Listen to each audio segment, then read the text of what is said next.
Aloha. Welcome to Abe Lee Seminars sessions. Today we're going to talk about the different types of listings that an agent might have with a seller. There's basically 4 types of listings.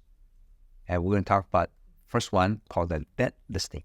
Net listing is where the client tells the broker, hey, I want to net out X amount. So let's just give you an example. Let's say it's $400,000. And as long as I net out $400,000, I don't care what you sell the house for. So whatever you sell it for above $400,000, I'm okay. This is where there might be a problem. Because the agent, the broker will say, or the sub-agent will do some research and say, this house is worth $500,000. I don't know where the seller got this idea of $400,000. But hey, if it was to net out $400,000, I can sell it for $500,000. I'll make $100,000. And I'll give the outside broker some money, and I'll keep the balance.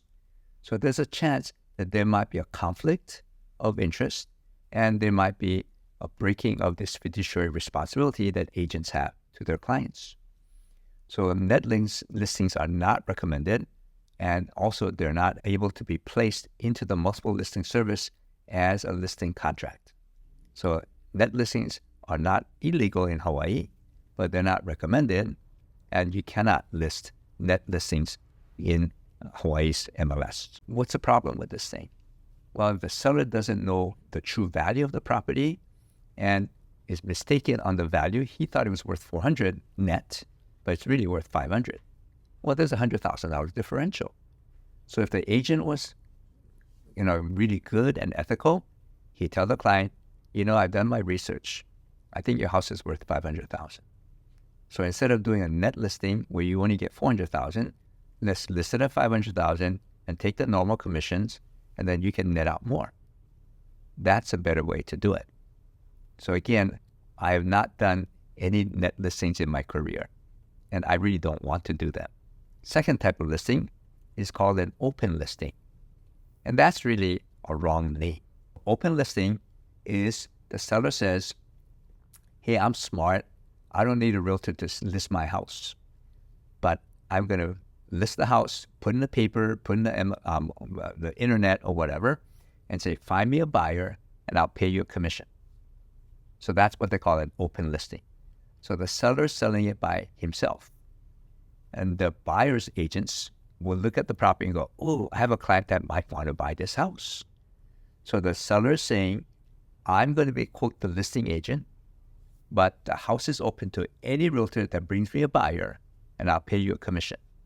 That's what an open listing is. So really, is it a listing? It's nobody's listing. It's just open game. And all the agents have the chance to try and find a buyer for the seller. Open listings are not really listings. It's just available to the public and to the realtors. Open listings are not allowed to be put into the MLS because there is no listing agent. So if you have no listing agent, then you need to have somebody that's a listing agent to be placed into the multiple listing service. So those two, the net listing and the open listings, are not allowed to go into the MLS. So a net listing, remember, if the seller wants to net out a certain amount, and anything that goes above that net price is the agents. On the open listing, the seller is selling it by himself and is inviting other realtors to bring buyers, and they'll pay a commission. So those two are what we call net and open listings. We don't see too many of these, but they are available from time to time, especially if the seller does not want to hire a realtor to list the property. Hope you learned something new about net and open listings. Aloha.